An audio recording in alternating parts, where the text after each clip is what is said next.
sector, education, and STM, or scientific, technical, and medical publishing. I'd also like to look at the differences in geography, how different countries have been affected in different ways.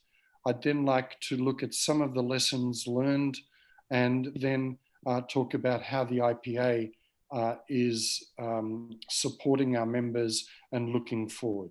So the different publishing sectors and even some subsections of those sectors within each have been affected in different ways and to differing degrees. For example, trade. And trade publishing is obviously the kinds of books that you find in bookshops around the world.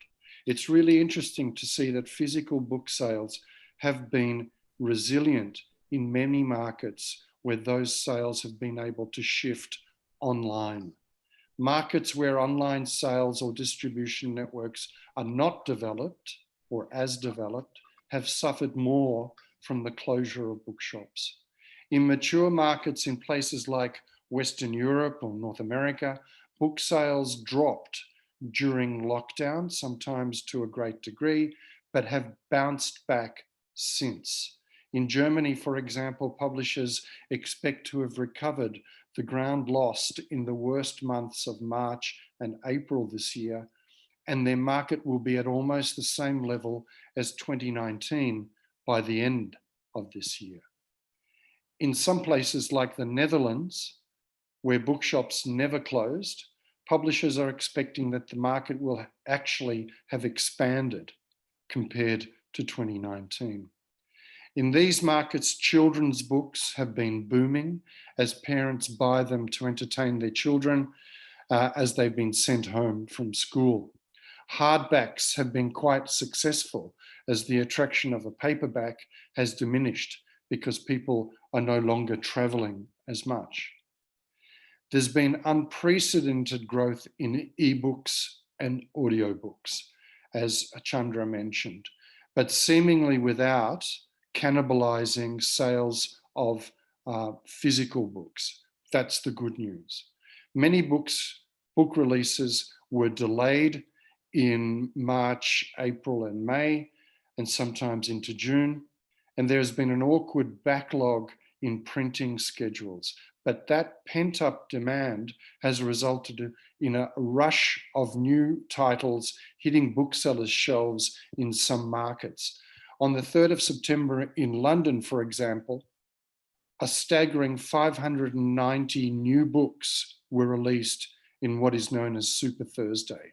That's 590 titles on one day. Usually in the past, there's only been one Super Thursday, but in this year of wonders, there will be a series of them in London in the run-up to Christmas, which ironically will present its own marketing challenges as well as production challenges, with printers risking being overwhelmed. There are inspiring stories from all over the world of innovation by small bookshops and the loyalty from customers to those bookshops. For example, in Colombia, the publishers banded together to pay the wages of bookshop employees who were most threatened during the lockdown. In Georgia, at first, the government closed down all physical bookshops and banned them from selling online. But a strong campaign from the Georgian Publishers Association, with the assistance of the IPA, convinced the government to change its mind and allow booksellers to deliver physical books to their customers, as well as online sellers selling ebooks. So the next publishing sector is education. Homeschooling and distance learning, whether that is K-12 or university levels, have had a massive impact on education publishing. The value of high quality educational resources has never been clearer, and education publishers were quick to offer new or extended licenses for their content and products. But there are some stakeholders, worryingly, who have sought to take advantage of the generosity of education publishers by arguing that this is somehow the new normal and that we should continue like this in the future and that copyright should be diluted or even abolished. Such rank opportunism should be rejected by governments, but it remains to be seen if they have the courage and the long-term view to do so. Too often governments see broadening copyright exceptions as a short-term budgetary fix, but instead it will cause deep problems for their culture and their economy in the medium and long terms. UNICEF estimates that over 500 million children are currently receiving zero education. If we want them to have high quality books and other resources in the future, then governments need to encourage education publishers rather than undermine their business models. Educational publishers in mature, developed markets have successfully transitioned to a blend of physical and online learning materials. The COVID pandemic has probably accelerated that shift in less developed markets. In many parts of the world, the challenge is more to do with infrastructure, with an estimated 3 billion people who have no or limited access to the internet and broadband. This pandemic must not become the reason for millions of children to be deprived of an education. The digital shift may need to happen quicker in more markets, and to achieve that successfully will require good dialogue between publishers, governments, and teachers in presenting a challenge in terms of business models, licensing, government budgets, and infrastructure. The final publishing sector is the research sector, which, as I said, was the scientific, technical, and medical publishers who classically publish journals around the world and other academic titles.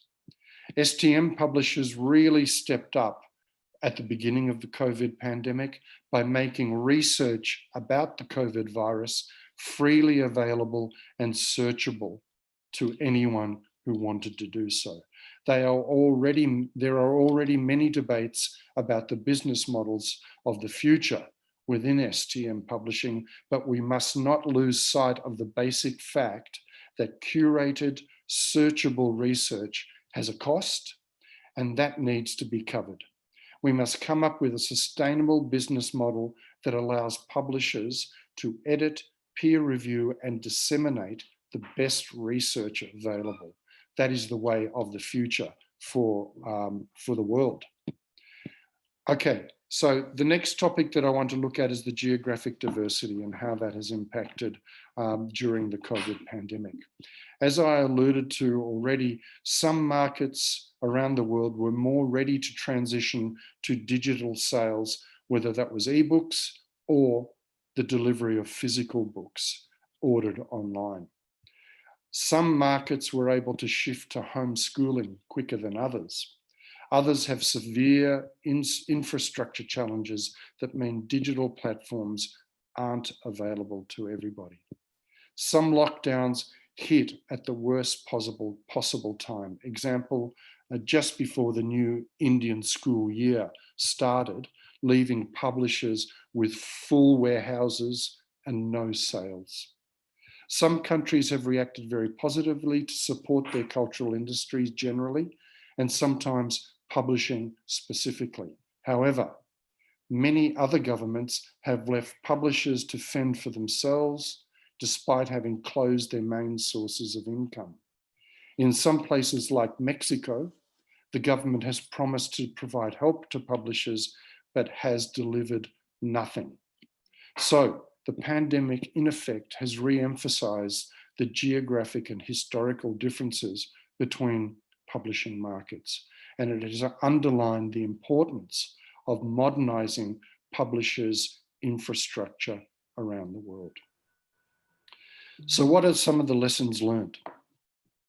The interviews from our IPA in Conversation With series, which you can link to on our website, frequently highlighted the need to speed up the shift to digital. We know this has been something of a concern for many publishers worried about piracy. For instance, I know that publishers in Latin America have been holding back on moving to digital because they fear that they will lose control of their content. But I think it is clear to everyone now that publishers need to embrace digital distribution. That is a good thing. That is good also for accessibility for people with learning difficulties and blind people as well. There are new moves in other cultural industries, like in music and in film, that have shifted towards a subscription model and streaming. Now, I know that that publishers have a different structure, that sales and distribution of books is not the same as music and film. But I think over the next few years, bright minds will have to start thinking about new ways for publishers to get their product to readers. The resurgence of buyers when bookshops reopened in places like London emphasizes that there is a strong core of people who value the reading experience and that they have been remarkably resilient. However, we must redouble our efforts to boost literacy throughout the world and to inculcate a love of reading for more people. The culture of reading should not be restricted to a small and narrowing elite. It should be celebrated by everyone as one of the strongest markers of upward social mobility and economic success. The international publishing community needs to work together to exchange information and learn from each other. We must remain extremely vigilant that the crisis is not used to weaken copyright or the freedom to publish. We have already seen examples of both in places around the world. How can the IPA help? On World Book and Copyright Day, which was the 23rd of April this year, the IPA, together with the international representatives of authors, booksellers, STM publishers, and collective management organizations, put out a joint statement urging governments around the world to support the entire book value chain. During the lockdown, we have been writing to the governments of many of our members with requests for individualized action from those governments. At the Moscow International Book Fair, at a panel moderated by the IPA adopted what we call the Moscow Declaration, outlining clear steps that governments can take to support their publishing industries. I encourage you to use it in your discussions with your government. Basically, what we said was, consider the book sector as essential to society. Introduce rent subsidies for bookstores. Introduce tax credits for book publishers and booksellers. Earmark support funds for small and medium-sized publishing houses. Support, develop, and invest more in national and international book fairs as essential public service institutions that form bridges between writers, publishers, and readers from all countries and cultures. Stimulate demand for books by abolishing taxation on all books, whether paper-based, digital, or audio, and that includes value-added tax. Implement state-funded coupon programs so everyone can buy books. Boost budgets to replenish library collections and develop ambitious reading support programs. Enhance special programs to support export and translation rights. Create a reduced postal tariff for the distribution of physical books. And finally, and almost most importantly, protect intellectual capital. Create support funds for publishers, writers, artists, and translators. and step up the fight against electronic and hard copy piracy. IPA has ongoing work that is particularly relevant here. Take, for example, the Africa Publishing Innovation Fund, which this year has received 300 applications dealing specifically with remote education and literacy. And in the coming months, the IPA's Vice President, Badur Al-Qasimi, is also working with our members on the IPA's post-COVID action plan. And we look forward to sharing more on that with you in coming months. Thank you very much. I hope that presentation was suitable. Thank you.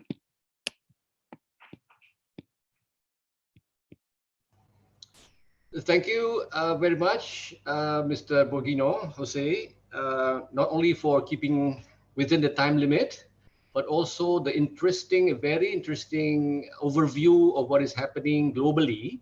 And as you mentioned, that the implications of the application of pandemic is quite different in many parts of the world, even within the sectors. Interestingly, you mentioned that children's book is up, but in some areas it's not too resilient. And you mentioned that in some countries, the characteristic of the resilience is some countries have V shape, but some countries have U shape, which is some expansion in the industry itself. That is quite encouraging, actually. But unfortunately, for some countries who are not sophisticated in their infrastructure, still have many homework to do.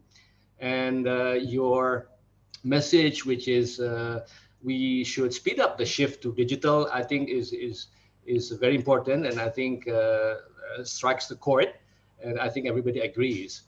As you also mentioned that in some parts of the world, people or the industry have some hesitation in shifting to digital format because of the piracy problem. That is also a big topic that I think we can also discuss here. So once again, thank you very much, Jose. And I'd like to continue now to invite Dr. Lam. Okay, I can see you now. If you're ready, Dr. Lam, you can start. And yes. We give you 15 minutes, please. Thank you very much. Over to you. But my presentation.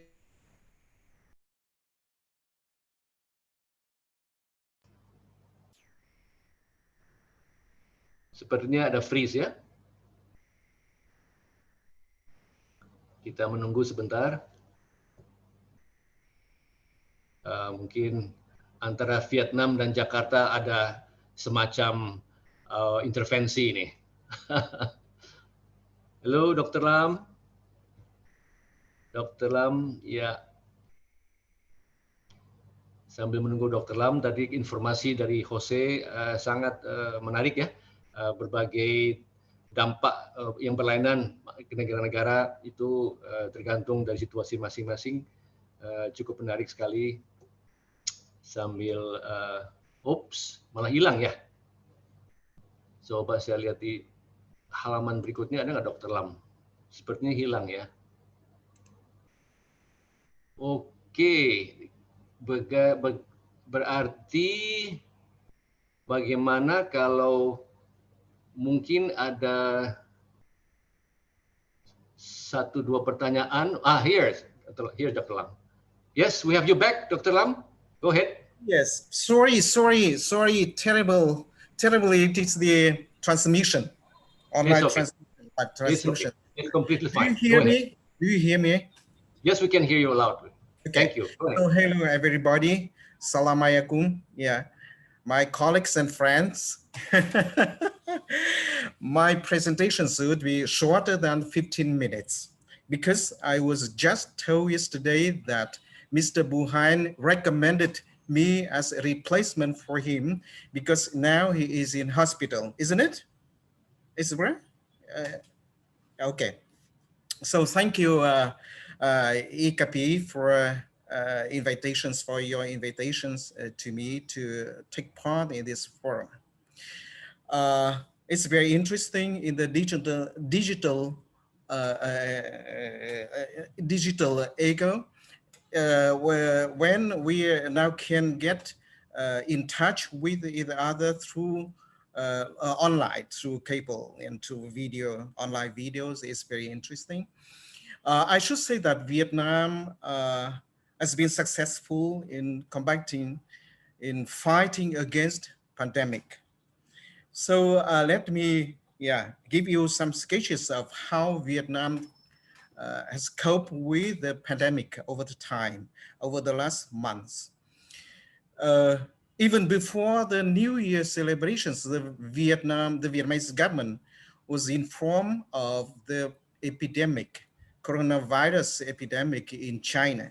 And because Vietnam is a neighbor to China, it's a shared borderland in China, border lines with China, and that's why it's very essential at this time for the Vietnamese government to work out very effective measures to cope with the upcoming epidemic from China to Vietnam. But it's very strange because the epidemic started in Vietnam with the case. It is a Vietnamese lady who came back from Britain, not from China. So the epidemic came to Vietnam actually from Britain. She is the overseas Vietnamese, and she came back and brought together with her the virus to Vietnam. And upon her arrival, she was tested as affected to the virus at the airport. And that's why when she came back to her living quarter, the entire living quarter of her was put into quarantine at once for 14 days. So thus then Vietnam started closing the international flights from abroad, except for the flights to carry passengers, foreigners for Vietnam back to home, and flights which carried overseas Vietnamese back home from other countries. And according to regulation, everybody who arrived at Vietnam had been put into quarantine for 14 days. And the government at once issues a decree on the measures to be applied to the light of Vietnamese society. We started practicing social distancing. And the rule didn't allow a social gathering of more than 30 people. Almost on restaurants, cafeterias, tea stalls, rice stalls, closed. And we apply 2 times of quarantines. It is a home quarantine and concentrated quarantine. And even for patients, we apply the measures of putting them in isolations. It is honestly, the epidemic came to Vietnam in 2 waves. The first wave started in March, and it lasted for 1 month. So social distancing was practiced actually during the 30 days. School students had to stay at home to attend online classes training. People were advised to go out only in case of need.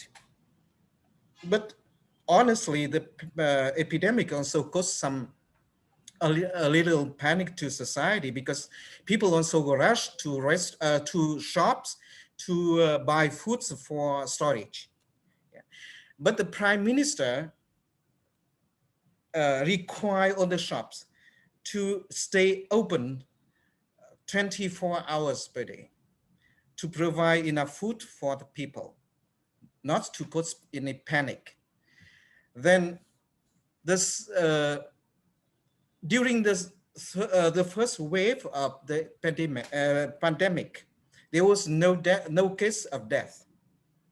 The second wave started last month, and now up to now, yeah, it's been 28 days.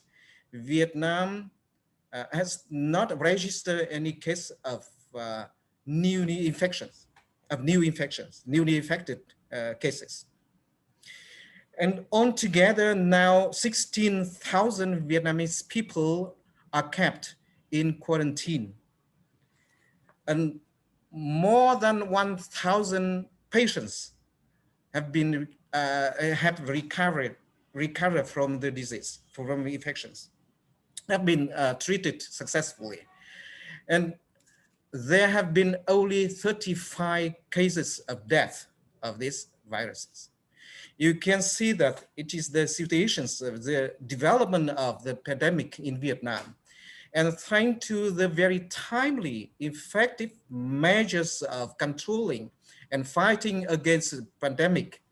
And so Vietnam, I see, is in peace, but it's closed because there is no flight into and out except for very important flights for transportations of getting other necessities or food or things, but not people. You can see that the pandemic has exerted impact on the economy, on the education, on medicine, on industry and productions on people's life, including the publishing industry. But anyway, I don't have any now statistics, but according to the, the forecast, by the end of this year, the publishing industry of Vietnam will have close to 40,000 titles with 500 million of copies. Yeah. I want to to make a comparisons between this year, the output of the publishing industry of Vietnam, with that of last year. Last year we published 35,000 titles, 441 million copies. Yeah. But the portions of e-books, publications was very small. Only 2,700 e-publications. Yeah. I will explain later why. Okay. The physical stores, bookstores, are now no more crowded with people. Are no more much frequented by readers like before, because people now prefer to buy books online. And in Vietnam, the service of shipping books, physical books, door-to-door sales and physical shipping, shipping of physical books is now developing very strongly. I myself have bought about 10 books online, and I receive it from shippers. So shippers now can earn a lot of money from the service of shipping, of delivering books, physical books, or the books from bookshops to bookstores to buyers. It's very good. And people now spend more time on entertaining at home, more time on entertaining their family life. They spend more time on online reading, online studying, and many things, online entertainment. Only students and young people still prefer to go to bookstores for books because they need education and books, and that's why they have to go there for buying books. Yeah, students. Right? And reality shows that online education is not much effective. is not much effective like physical contact, eye to eye or person to person education or classes. But we don't have any other way to do except for online education, online readings. So actually, just in my visions, that the post-pandemic publishing industry will develop in another way. Yeah, it's in will develop in different ways. Yeah, because around the world, like in Vietnam, a new manners of living now have been developing. Yeah, since the start of the pandemic of the epidemic. Yeah, people will spend more time in person and within their family rather than in social gatherings or in society, in public. I think that it's in one side, it can prevent us, it can save us or protect us from the spreading from the infections of virus infections. But on the other hand, it would deprive us chances and opportunities to get physical contact, no handshakes, no eye-to-eye contact, no person-to-person conversations. Yeah, rarely. Yeah, they will become rare. But at the same time, we will have more time for thinking deeper and over how to get in adapted to new world and to new pattern of living. We will have more time to think how to live in to coexist in peace with the virus, because the virus, according to many scientists and scholars, will never disappear. So I think that in the future, the online publishing, at least, will develop very strongly. Yeah. But I very much hope that physical bookstores will never disappear. Yeah. Because people anyway also need social contact, social interactions. Yeah. They will need to go out. They will need to talk to other people, to be part or to belong to some community.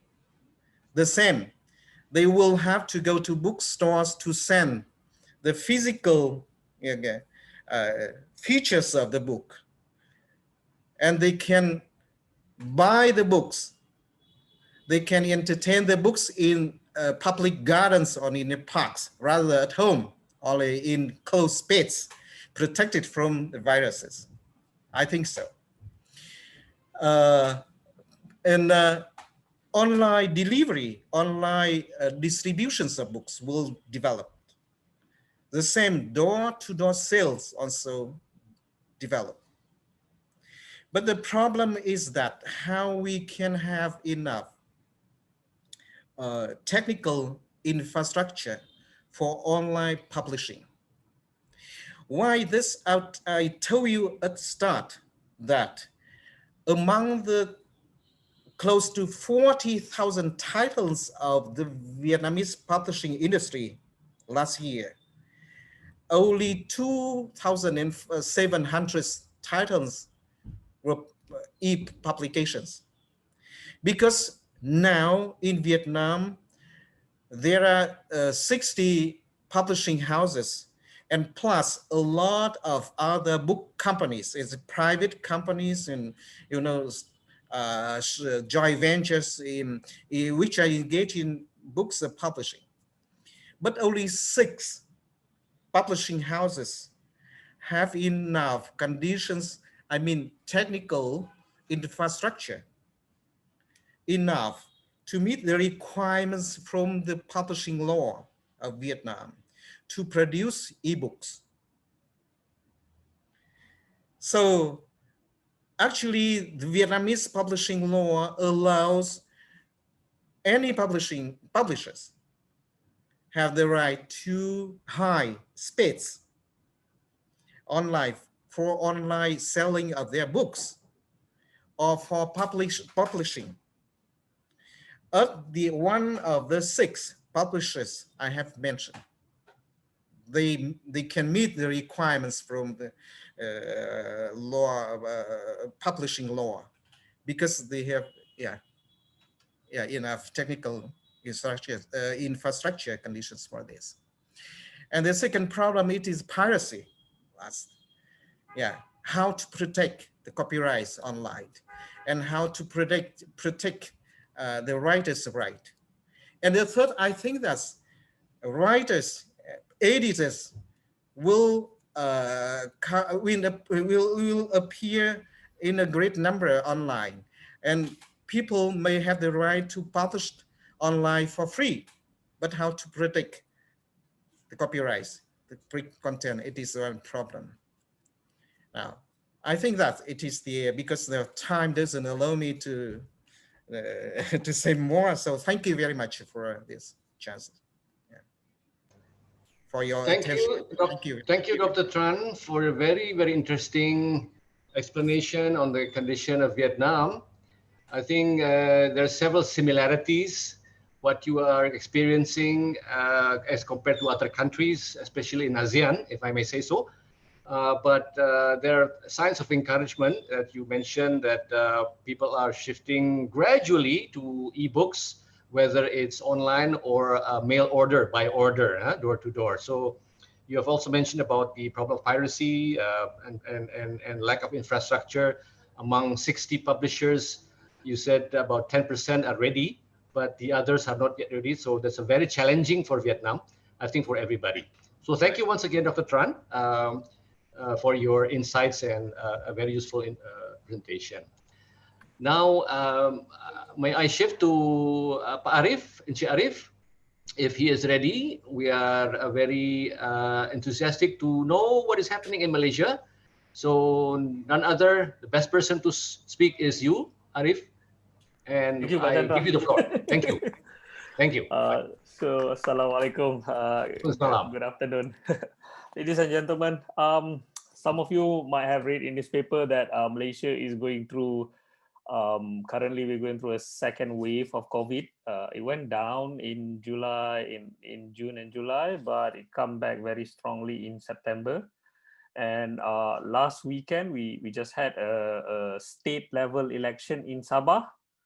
And politician being politician, the whole thing just blow up. They go campaigning around, shaking hands, and doing meeting and gathering, rapat, political campaign. So right now there's a lockdown in certain area in Sabah immediately after the election. So it's a very dangerous thing to do election during the wave. Ladies and gentlemen, back to the Malaysian publishing industry. So big picture, I think we are going through a double dip situation for book publishing. The first dip we experienced is from 2016 to 2018. That was mostly due to the abolishment of book vouchers. Some of you might know, previously we had a book vouchers program for the university student. It was big business, big injection to the publishing industry, and it was cancelled in 2016. So 2016 to 2018 was our first dip, and then we see some recovery in 2019, and then COVID come again. So for example, in 2018, in 2018,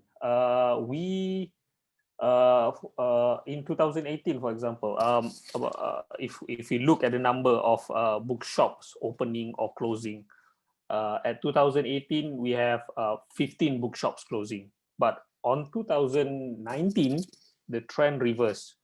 We have 27 new bookshops open. So that's very encouraging in 2019. But however, in 2020, up to today, we are already seeing close to 30 bookshop closing, which beat the last year's numbers of opening. So it's really bad in terms of bookshops in Malaysia. For the publisher, based on the survey we conducted, the high was we went from the high of turnover, the whole Malaysian publishing industry turnover from 1.2 billion ringgit. Now the latest we have is we are down to only 500 million ringgit. So significantly more than 50% in terms of turnover went down. In terms of number of staff employed by Malaysian publishers, we went down from 8,000 people to today close to 3,000 people. It's also slightly more than 50% down. So numbers wise, you can see it's not good. It started to look for some. It started to look like we're having some recovery in 2019, but then the numbers drop again during the COVID pandemic. So, having said that, it's not all bad. We are also seeing some good news in the local industry. For example, we see very strong e-commerce sales. It goes up 4-5 times from before COVID, so that's very strong. We see reading goes up during the COVID. Digital lending from library go up very strong during the lockdown, but we don't know what's happening now. Maybe people go back to work or go back to school, so reading might drop. We don't have data on that. And we still see very strong sales for good title, for bestsellers. Although those bestsellers are not going through the traditional retail. Most of the new bestseller for the first few months are being sold through e-commerce. So new channel is changing.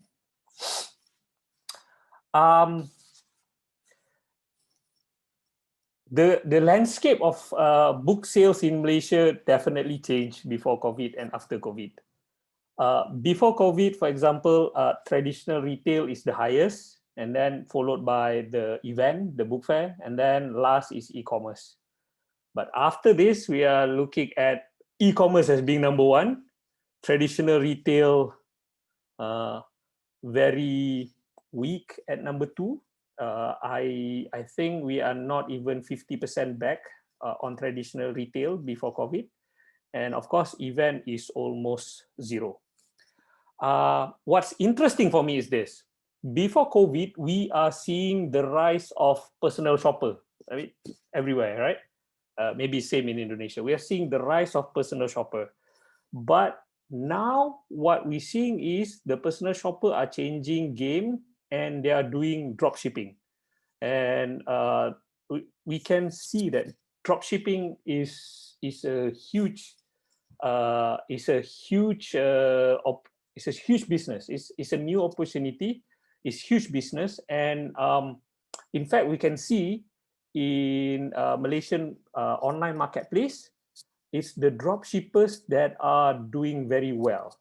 Although they operate from home or they operate part-time, but their sales are sometimes better than bookshops or publishers doing online. In fact, the drop shippers probably more daring in throwing prices, in throwing discount, in giving discount compared to bookshops or publishers, and it's causing a little bit of a crisis internally. Right. Now, of course, as association, Mabopa been writing to government. We hope Malaysian government will continue to support publishing industry. Area like library, for example, library purchase went down and it virtually went to a standstill during the lockdown because library staff cannot go to their office. So we are writing in and asking, can the library expedite the purchase, because we only have 3 more months to go before government close their book. And during a time like this, government purchase are particularly more important. Likewise, the same in textbook publishing. Mabopa is like writing 2-3 letters every month to the textbook division on urging them to speed up, or asking them on the status of textbook contract, when it's coming up.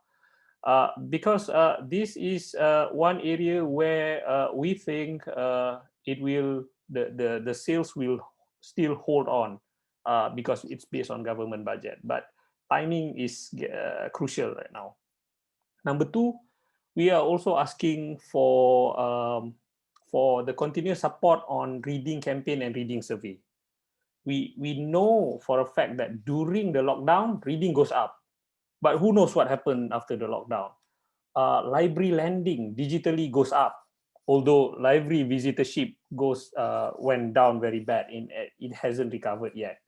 But digital lending goes up. We are asking for government to give support for library who wants to transform to digital lending. And we are also asking government for help on piracy. This is new challenge. It's a new phase of piracy. Well, before COVID, piracy is not a big issue for Malaysian publisher. It's virtually, we rarely get report except for comic piracy online because of the manga website. But other than that, even physical piracy, the photocopying bookshop, photocopying shop, that one also went down very, very low.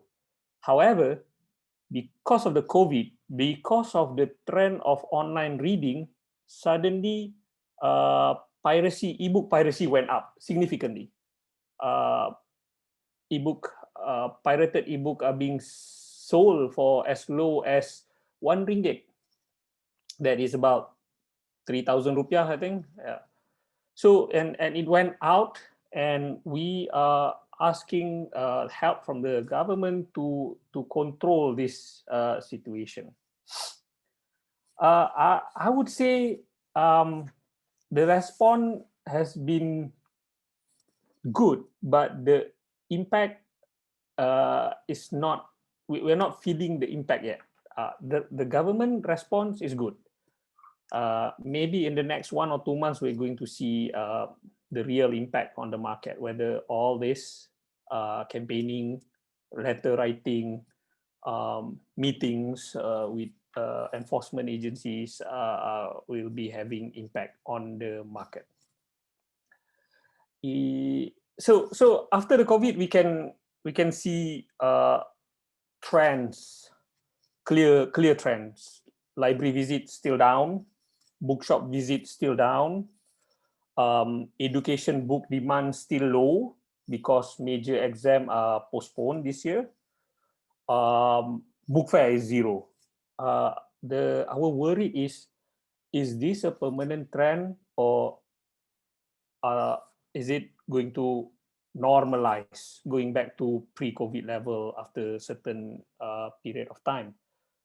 If it's really, if it's become a new trend, then we have a lot of restructuring to do. For example, we have a lot of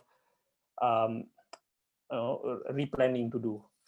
Although I personally hope bookshop will survive, but I believe bookshop need to spend on renovation after this COVID.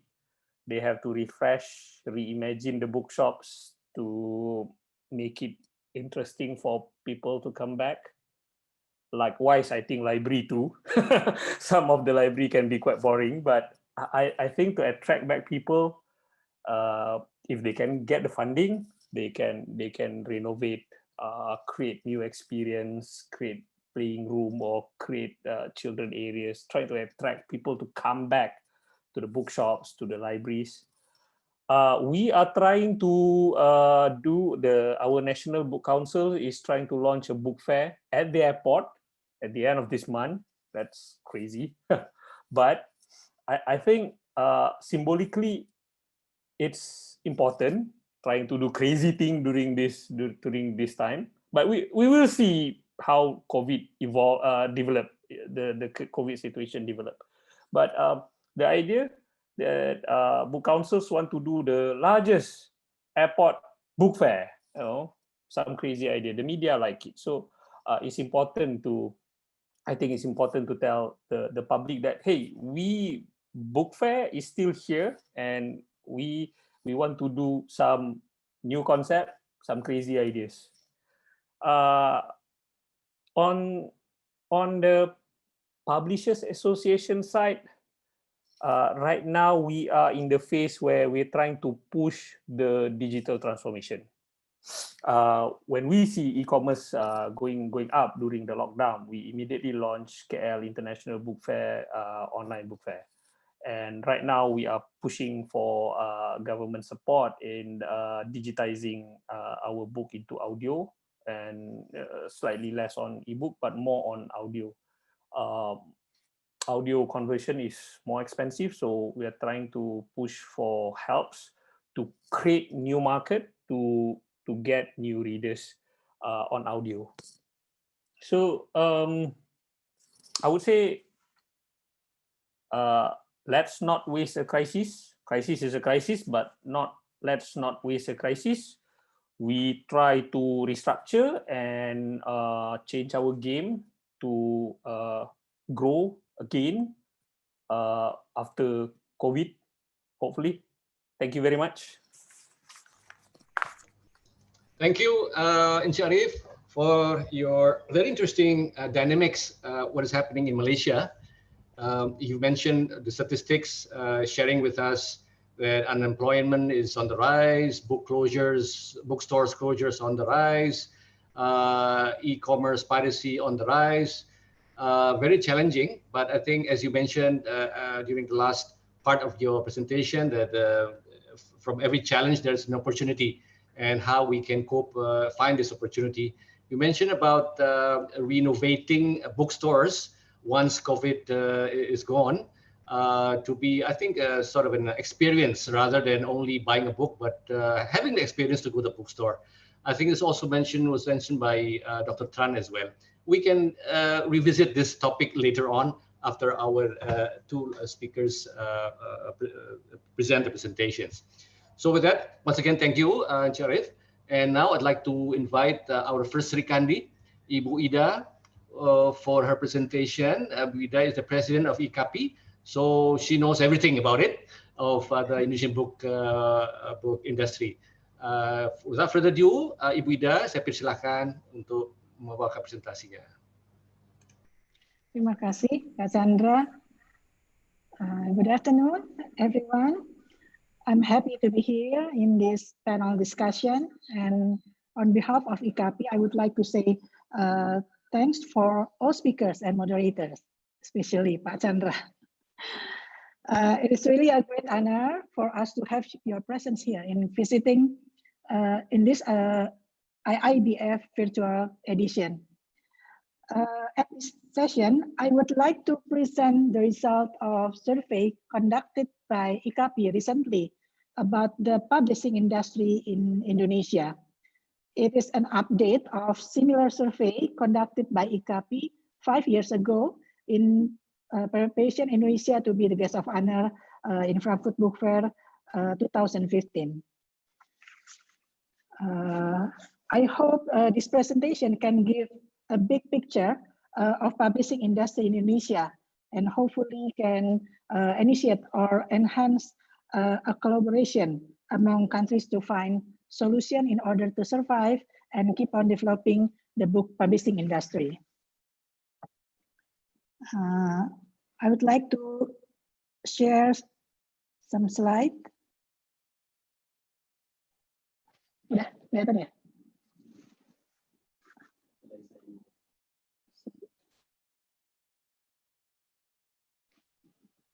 Dari kok nggak bisa ya? Oh oke, dari saya bisa? Nggak bisa ya? Sudah kelihatan Bu. Dari saya? Sudah muncul ya, sudah muncul. Oke, terima kasih Pak Chandra nih. Maklum kalau udah urusan teknis sudah lemot nih kita nih yang sudah berumur. Oke, ya.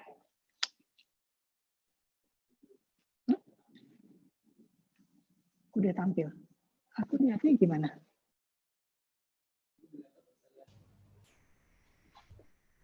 Oke, ya. Hilang lagi. Currently, hilang? Gambarnya hilang lagi. Tadi sempat muncul, sekarang hilang lagi. Oh, oke. Saya minta Mas Kak Guntur ya untuk share ya. Maaf nih. Sekarang? Ya, oke. Go ahead. Ya, baik.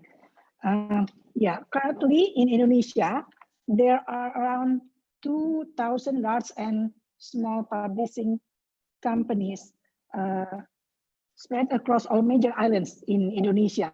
The majority are in Java and Bali with approximately 88%, and then 7% in Sumatra, while 2% are in Kalimantan and Sulawesi and Papua, respectively. The majority of publishing houses, or around 45%, publishes more than one genre, while other publishers prefer more specialized genres such as academic books, religious books, educational books, and children books. Of the total number of publishers in Indonesia, 1,821, are members of the Indonesian Publishers Association, or IKAPI. The rest are non-member or join in another publishers association. Their non-membership is indicated by the absence of a statement as a member of IKAPI on their prelim book pages. Next slide, please. Okay. Okay. Yeah.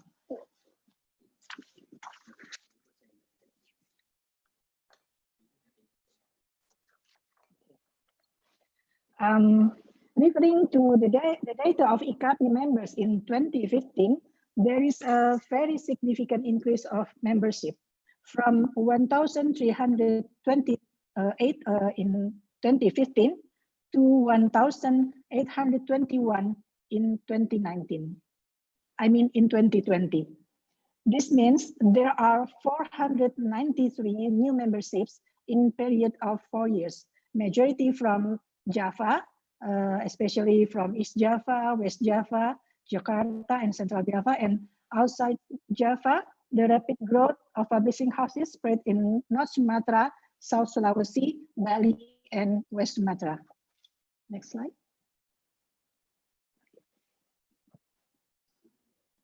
Yeah, okay. Based on the survey, out of 1,821 IKAPI members, there are 800 publishers who are still active publishing new books in 2019, with a balanced proportion between publishers who were members before 2015 and those who were members after 2015.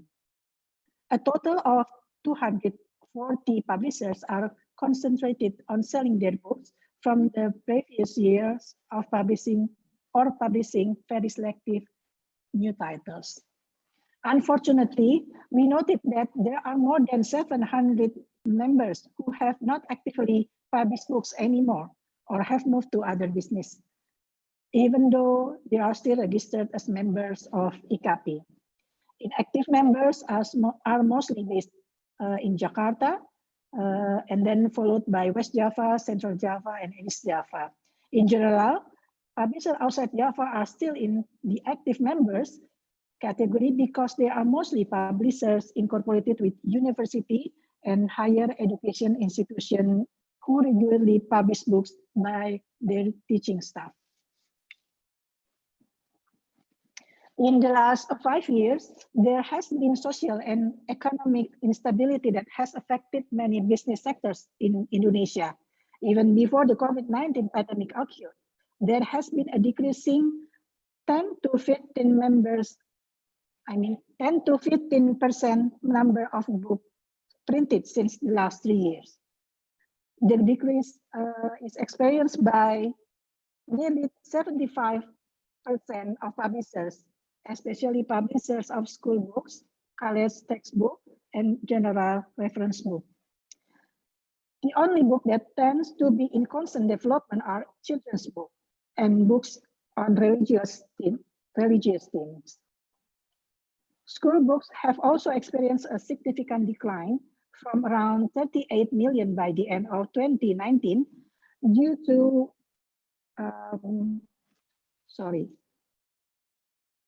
the decline of school books from around 38 million copies in 2015 to only 35 million by the end of 2019 due to the merging of teaching materials in basic education from unit to thematic, thereby reducing the number of book titles.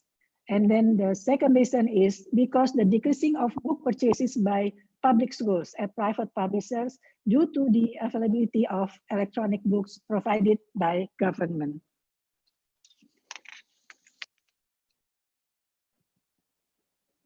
The estimated number of book circulation published in 2015 is around 102 million copies. This number dropped dramatically in 2019 to only 94 million copies. Based on data from Gramedia bookstores, non-Gramedia, and direct sales, there has been a crucial decline of 8 million copies in 4 years, and around 3 million of them are school textbooks. The rest, this deduction comes from academic textbooks, general reference books, and other types of books. Of the 94 million copies printed in 2019, the average market absorbed in 2019 is only 65%. This means that it takes at least more than 1 year for a book title with an average circulation of 300 copies to be sold out. The decline in sales of general and reference books was largely due to the availability of digital information.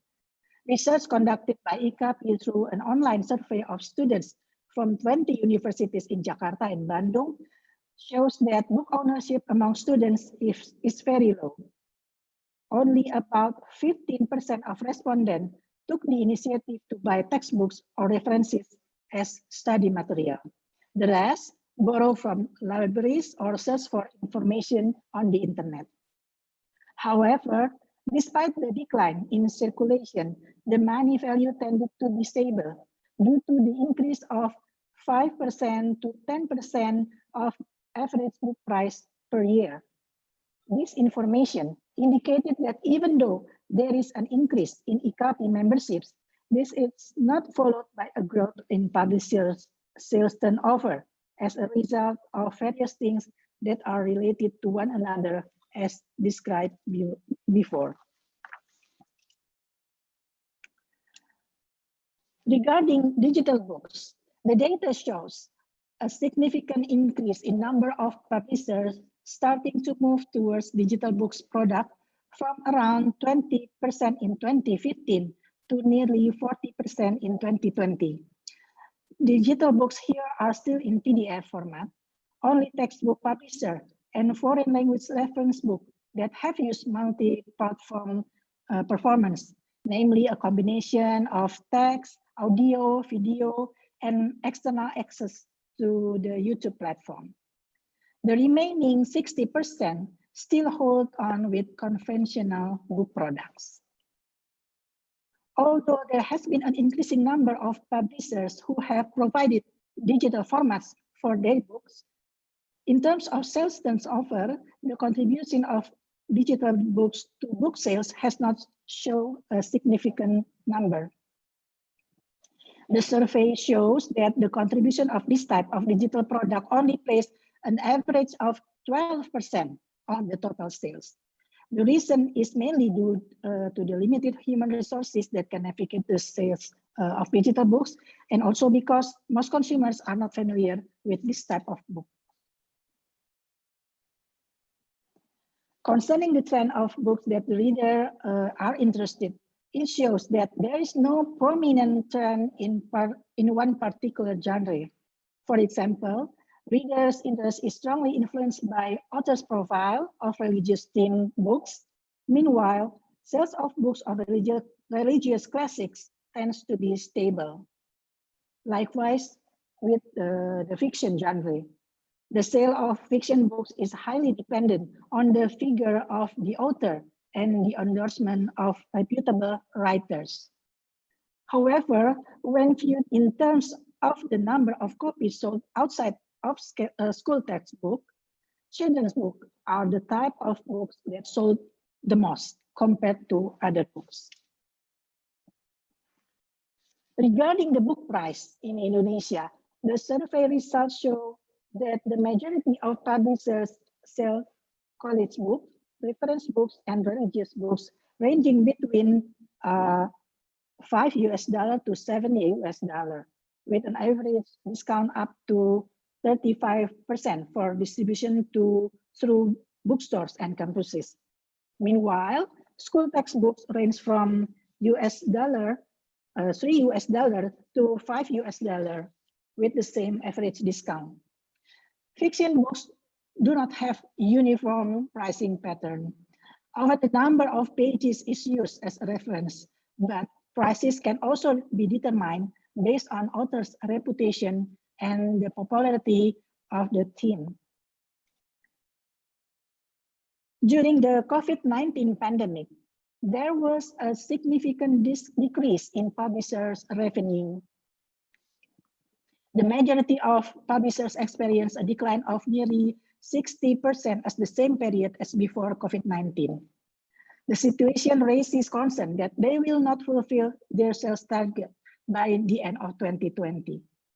This concern is especially felt by publishers who have already published many titles in January 2020. As a result, publishers began to limit their printed titles and to concentrate on the sale of books that are still circulating on the market. Publishers collaborated with marketplace to sell their printed books. Their objective not only to sell their books, but also as a reaction to book piracy in the marketplace. Publishers started to sell ebook. There has been an increasing of 633% units sold in Google Play Books compared to the same period last year.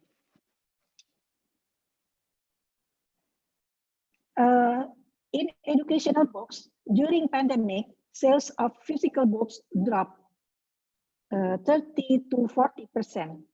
But in the other hand, there are a lot of initiatives such as enhancement of ebook format from PDF to interactive, and then one member of IKAPI set up a unique format virtual school using publishers' interactive books as a main content, and then collaborated with existing school to teach students in tandem with on-site teacher virtually. The objective not only to overcome pandemic, but also to address gaps in teacher capacity and eventually improve education quality in Indonesia. This pilot project is being implemented in 4 schools in 4 cities, 4 different cities. And then the research by university shows that the result seems encouraging. And how about IKAPI? IKAPI has taken proactive steps to help publishers to deal with the situation, such as strengthen collaboration with the government in order to encourage programs that can empower writers and publishers, such as Nulis dari Rumah. This is the program, incentive program, for writers to write from home.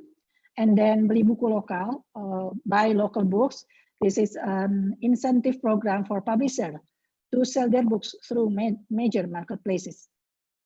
We also hold a webinar to discuss publishing issues in the new normal. We also run a digital exhibition, as we now see, IIBF virtual edition as a substitute of IIBF. So that book from publisher can still be promoted and purchased it through the marketplace. And we continue to convey the hope of publishers so the book purchase projects by the government can continue. And now we are developing IKAPI marketplace to attract more publishers to sell digitally through marketplace. I think that's all from me. Thank you very much. Kembali ke Pak Chandra ya. Ya, terima kasih Bu Ida. Thank you very much, Ibu Ida, for your comprehensive presentation as far as data is concerned and various initiatives, solutions that you provided towards the ending of your presentation, especially on educational books. And the marketplace, the IKAPI marketplace, seems to be very, very interesting. I think this is something that other colleagues from other countries can also perhaps learn from, or you have already there in Vietnam or in Malaysia. We don't know, but I think it's a good initiative, especially as several of you have mentioned that e-commerce piracy is a problem, but providing a solution or an alternative legal solution like IKAPI marketplace is a very, very good initiative. So congratulations, Bu Ida. Okay, thank you again. Now I'd like to invite the last speaker, but not least, from Mizan Publishing, which has survived from time to time until now. It's survived from many, many years. And I think they have been able to do this because of their dedication. And we have here Ibu Sari Mutia, who will share with us their experience and how they have been able to survive in these difficult times. Oke. Thank you. Bisa kedengaran suara Bisa, saya? Bu. Bisa, Oke. Assalamualaikum. Selamat sore semuanya. Good afternoon, everybody. First, I would like to thank you, IIBF committee, for inviting me to this afternoon event. I also like to thank you, Mas Chandra, ya, for hosting this event. Mas Chandra mungkin lupa sama saya dulu pernah ikut vokal group waktu di SMA 6. Jadi ingat lagi sekarang. Jadi ingat Bu sekarang. When I was in my first year in high school. Okay. And also I would like to welcome all the speakers and everybody who joined this event this afternoon. As already presented by Arif and then Mr. Doam from Vietnam, how they have to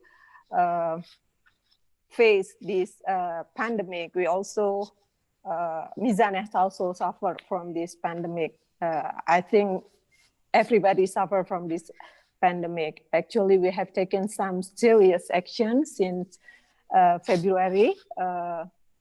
We cannot just sit back and pretending nothing happened, because it's really affects us very hard. Aside from reducing costs, reducing employees, I myself is CEO of Mizan Publishing, responsible for 90 to 100 people, but now I have only half of the employees with me. And hello, can you hear me? Ya, silakan Bu. Okay.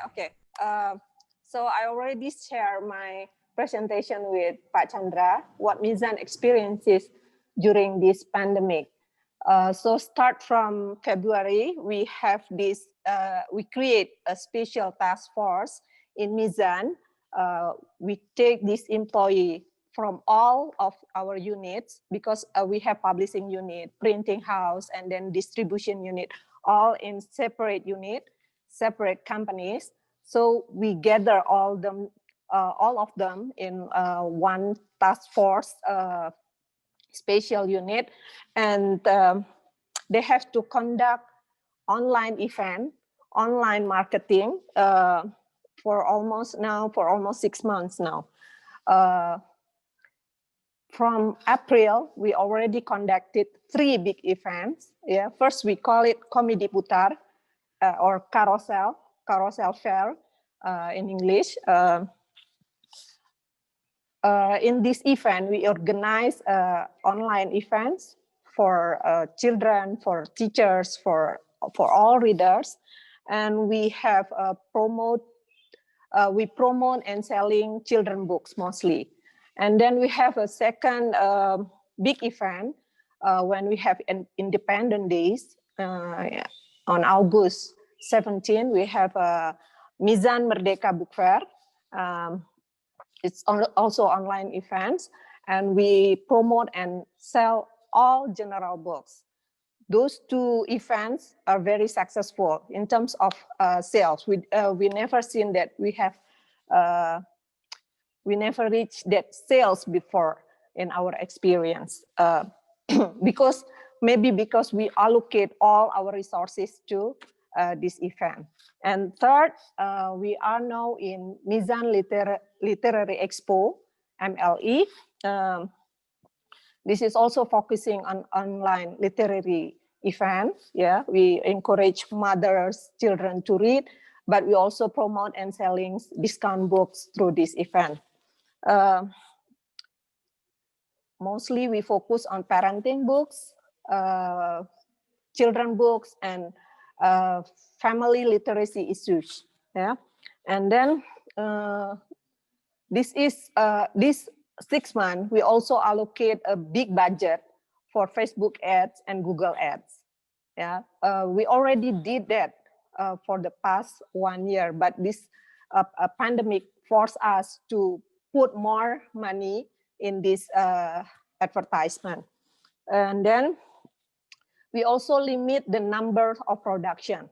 We cost the production, and only half of the titles we publish now. So it's like 16 to 20 books per month. Usually we publish more than 40 books, for 40 titles per month, but now we reduce it to 16 to 20 titles. And all the books are goes for pre-order session.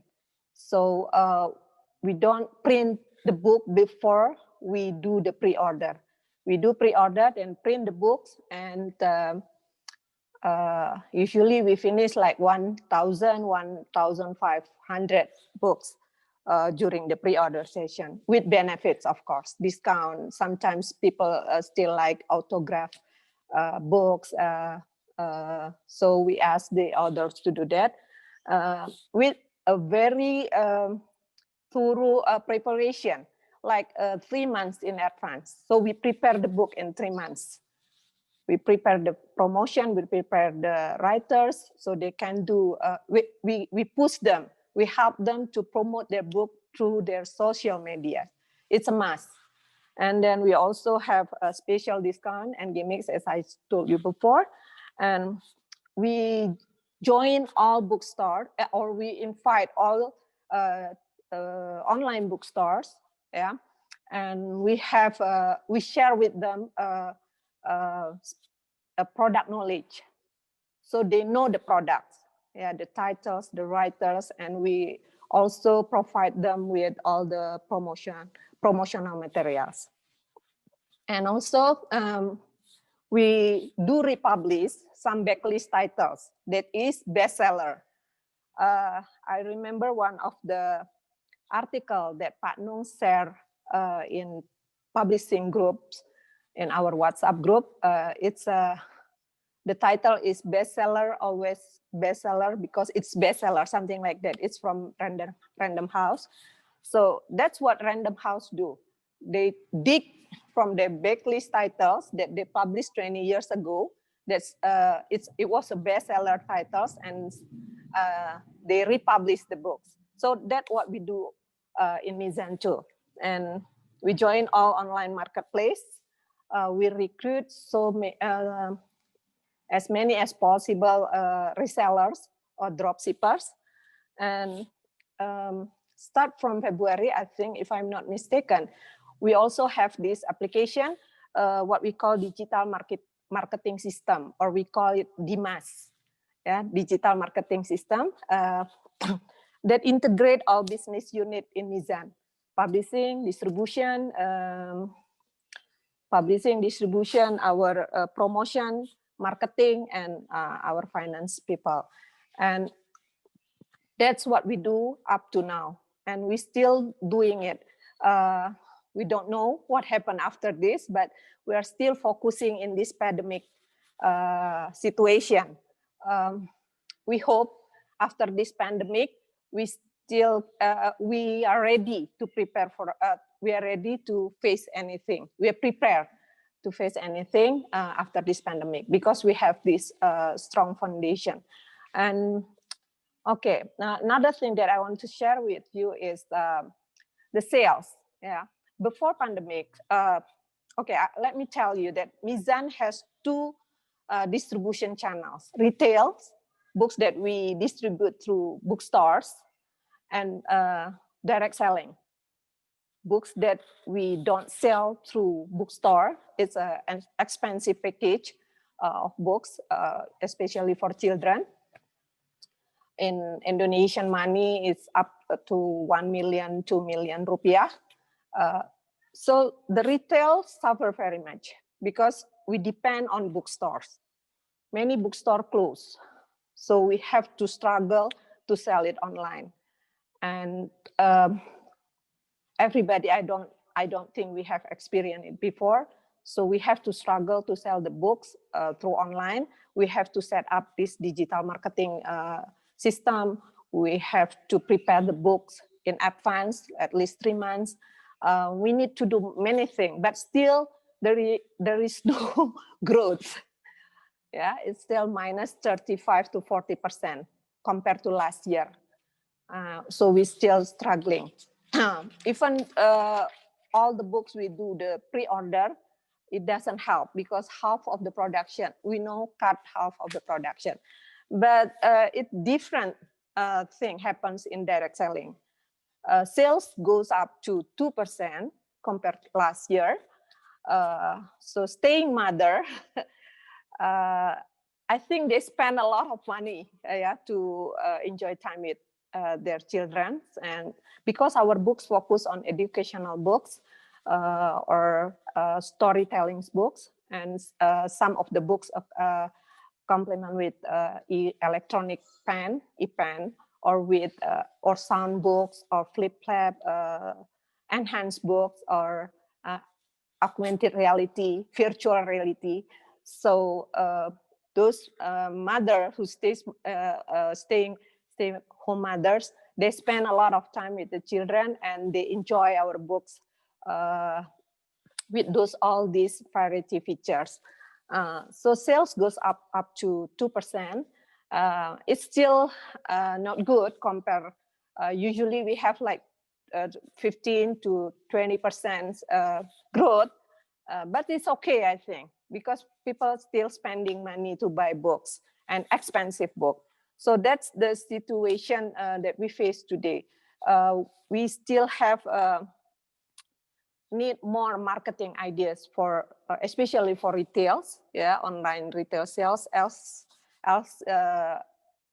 we only last for survive, I think, for retail books. But for direct selling, I think with more innovative and creative ideas and products that will be launched in January 2020, I think we still have chance to improve our sales. I think that's all from me, Mas Chandra. I will be glad to share anything after for the Q&A session. Thank you very much. Thank you very much, Ibu Sari Mutia. I think it was very impressive, and I think Mizan Publishing is one of the publishers who is in the middle of reinventing itself, especially entering the digital era. I'm sure that once economic recovery is present, I think you will be one of the most ready publishers to grab the digital opportunity. Thank you for sharing. Thank you. Thank you for sharing your ideas. Very innovative, like the Mizan Literary Expo and other marketing and strategies that you have shared. Very, very, very interesting, very useful. Thank you very much. Ladies and gentlemen, that marks the last speaker of the five. Would like to thank all of them for their explanation, presentations, and insights, and ideas, options, solutions. But I think we are still in the journey to cope with the pandemic as well as the migration to digital environment. Now, I'd like to open the questions and answer session. Saya ingin membuka kesempatan buat semua untuk bertanya. Tetapi sepertinya ada sudah pertanyaan. There is already a question in the chat room by posed by Ms. Sonia Santiago. If the speakers, especially Dr. Tran, Ms. Ida, and Cik Arif, could read the various questions and just cherry pick which one you would like to address so that we give a sort of a fair answer to Ms. Sonia Santiago. So please, Encik Arif, and then followed by Dr. Tran and Ms. Ida, just cherry pick the question that you are comfortable with, and you can start now. Encik Arif, go ahead. School in Malaysia is back to face-to-face for private school, for public school, but some area where it is designated as a red zone or undergoing a movement control order, undergoing a lockdown, school in those areas are currently closed. I think blended learning. I guess most teachers are back to their regular teaching method. I heard a lot of comment where parents and teachers complain that the online teaching using video conference are not working very well. So they are back to their regular way, to their normal way of teaching. Okay, thank you, Jarif. Ibu Ida, silakan pilih saja yang mana mungkin ini cocok pertanyaannya. Yeah, thank you, Breezy. Yes. In Indonesia, not all school open by the government. Only schools in area like in Malaysia, in green zone can open. Otherwise, they have to close the school. And then about the high schools using self-learning modules wherein teachers and the academic are extracting content from copyrighted books. Yeah, in Indonesia, the government have their own books for students. So, and in the pandemic, they use the long distance learning. Yeah, long distance learning. Yeah. Am I right saying that? Yep. And then, yeah, long distance learning and use some media like television, Indonesia television, and other media. And they use internet very much, and they subsidize the quota for internet paid by the students. And about the books, because our government have their own books, and it is legal to for students to copy the books. It's called buku sekolah electronic school books. Yeah. So it's legal for students, for people to copy that book. And then, how does your government prevent and control rampant and illegitimate photocopying of textbooks? Actually, I think Pak Chandra knows knows a lot about this. There are our law enforcement is very low, I think. Yeah, not many of people in government and also they realize that photocopying is illegal, or maybe they realize, but they don't care. They just don't care. So I think, yeah, and about government, we still to persuade government to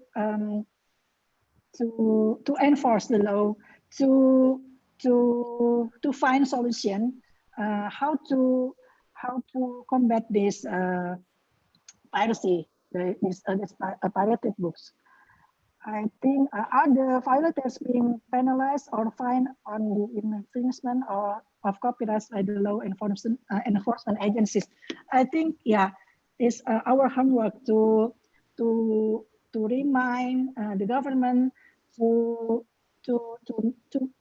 make law enforcement and to make people realize that it's not legal. It's to copy the books, and then we e-copy and also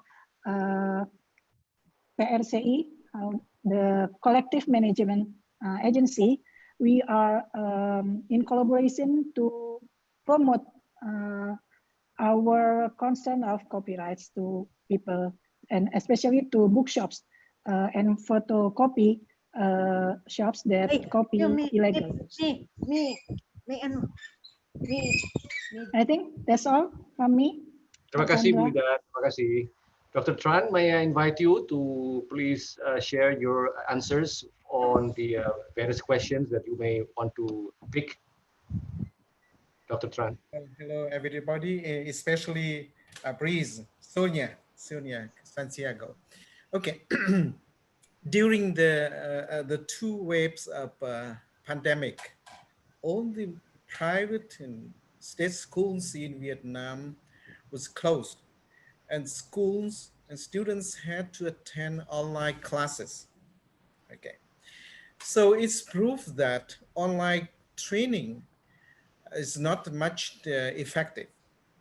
But now, given the situation has improved very much, so the Vietnam's government decided to open all the schools and universities again. So now school children go to school face-to-face for learning, and students also. The second question is concerning the self-learning modules. Yes, we have self-learning modules. But anyway, you know that it depends on the age, because children or school children from elementary, primary schools and secondary schools have very much need to live in their community. They need community activities and community learning. And that's why they prefer face-to-face learning at school together with their friends and teachers, rather than self-learning models. And all the textbooks in Vietnam are copyrighted and protected by copyright law. Honestly, several years ago, only the education publishing house had the monopoly on textbooks for school children. But 2 years ago, the government decided to abolish this monopoly, and they launched the contest on compiling textbooks for schools. And 5 sets of textbooks have been selected so far for the first grade of primary school. So starting from the year 2020, this year, the first grade of primary schools may choose the textbooks, either one set of textbooks from the proposed 5 sets of textbooks, course books for learning, and violations of the copyrights. Violators, will be penalized or fined according to the law. And in some cases, the penalty or the discipline very strict. The violators of copyrights or pirated publications may be fined up to 400 million Vietnamese đồng. Bao nhiêu tiền này? Close to 20,000 US dollars. Violators. Okay. Thank you, Dr. Tran, for your answers, various answers. I hope Ms. Santiago at least obtained most of the answers to your questions. Now, permit me to now open the floor to any of you who would like to pose any question. Perhaps Dr. Ansori, I see here, who is about to leave. But before you leave, you need to ask a question first. Chandra, Yes. boleh izin saya Ansori Sinungan sedikit bertanya, share. Terima kasih.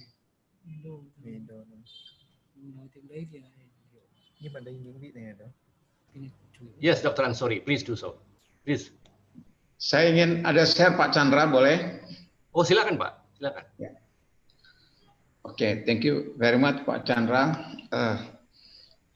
Thank you for excellent presentation from the speaker.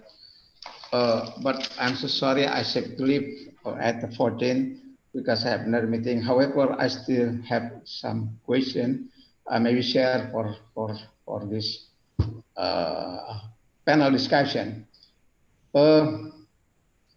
Sorry to the publishing industry that also get the impact because of this corona pandemic. However, there will be advantage or disadvantage because this corona for the publishing industry. Because today everyone, every time they work from home, learning from home, everything is from home. So the role of publishing, the role of digital industry is become very important. But the most important thing here is, however, all will be is the content of the all this I mean all this that the content of the publishing, any publishing.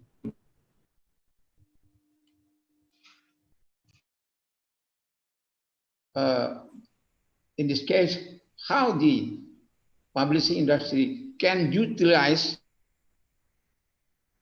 the for this during this corona pandemic.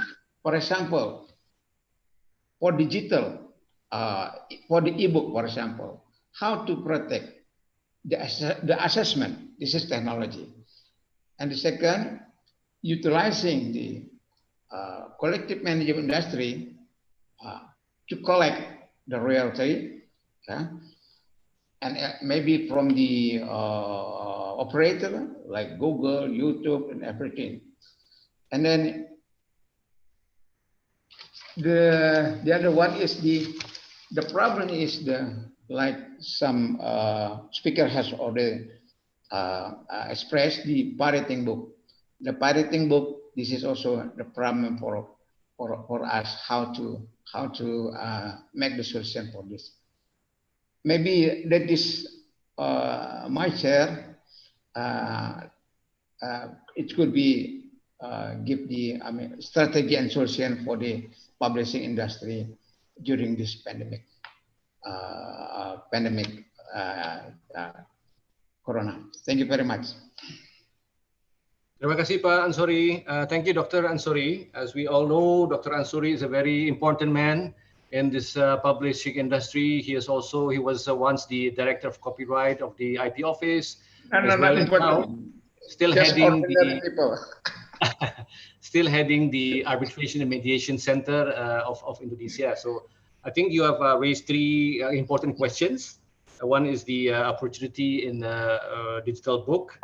Second is the CMOs is expected to also play its role, and also piracy. I think these are three very important angles that you have mentioned. I think I'd like to invite Jose Borghino to give general statements or general response to these three angles. Perhaps you could share after the four speakers that we have all listened, how these three aspects present itself in your view. Please, Jose, I give the floor to you. Sure. So my understanding is the three questions are to do with digital, yes, with CMOs, and with piracy. Is that correct? Yes, correct. Okay. So they're all connected. All right. And this world is no longer one where we can deal with those three issues separately. Digital is the way that many books will be distributed in the future. I believe that there will be a hybrid version of what we have. I think bookshops will survive because there are many people who prefer to read on the page rather than on a screen. There is research that shows, for instance, in education, that many students prefer reading from the page than on a screen, and in fact have better comprehension and better retention when they read on the page. So many students are now asking for their books and their learning resources to be printed.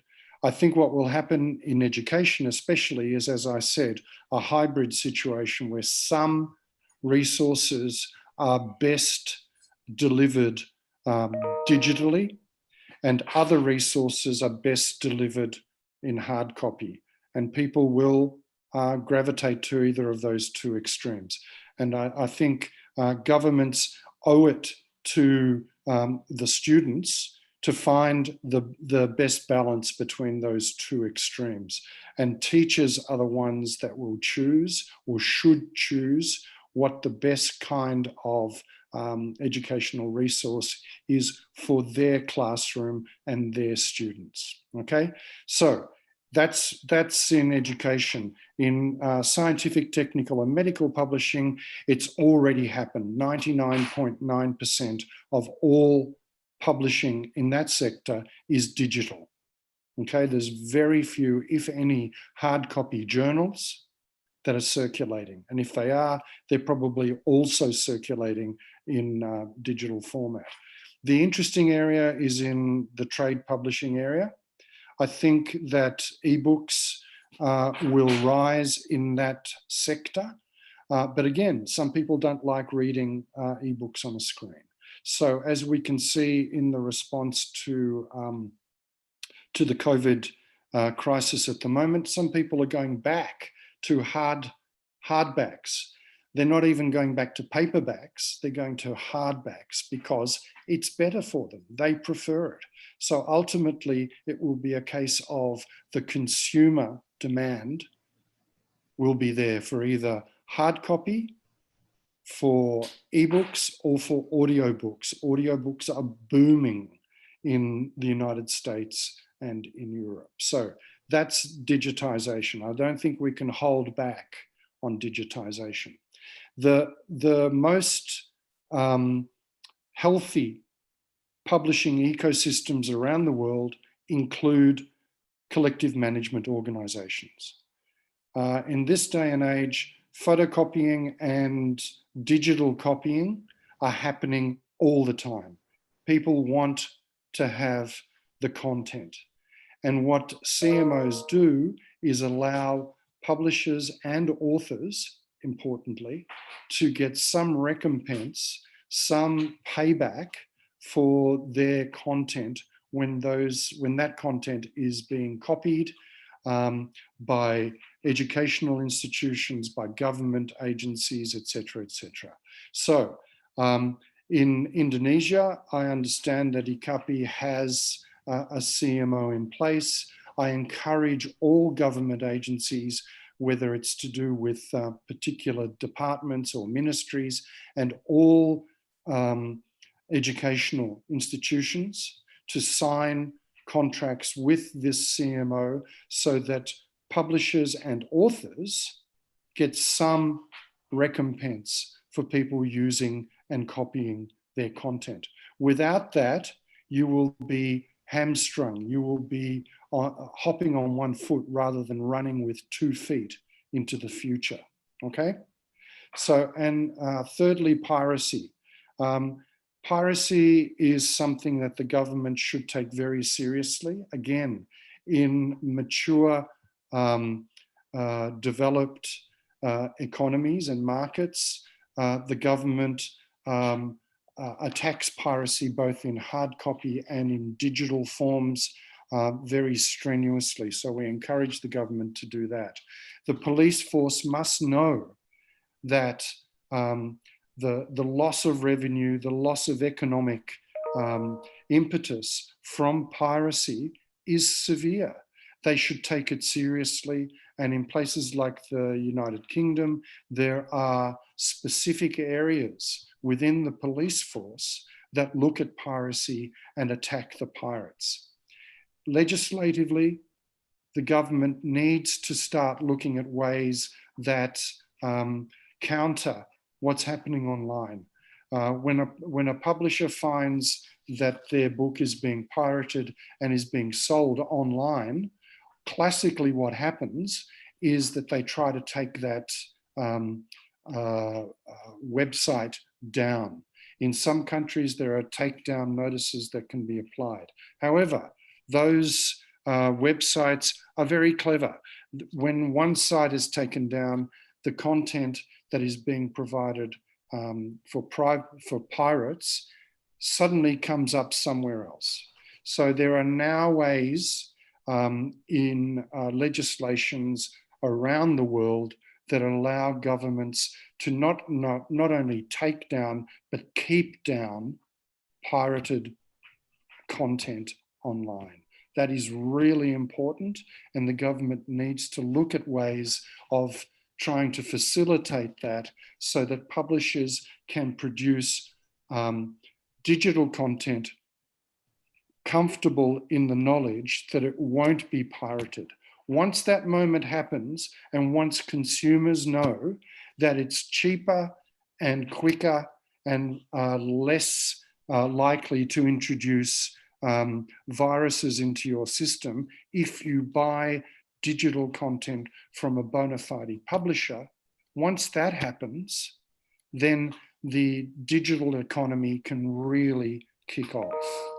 Okay, at the moment, what's happening in some countries is that people are frightened to do so.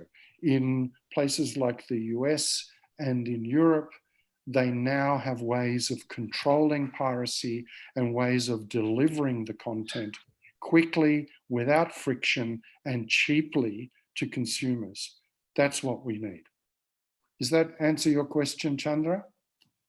Yes, thank you very much, Jose. I think I would like to underline the statement that you just mentioned at the last part of your, is that more legitimate stores should be available, and we should also galvanize public awareness to use these kind of legitimate websites, bookstores, to compete with the illegal websites. I think it's not only a matter of technology, password, and also the technical protection measures, but also the awareness that we should go to the legitimate websites in order to galvanize the legitimate sales.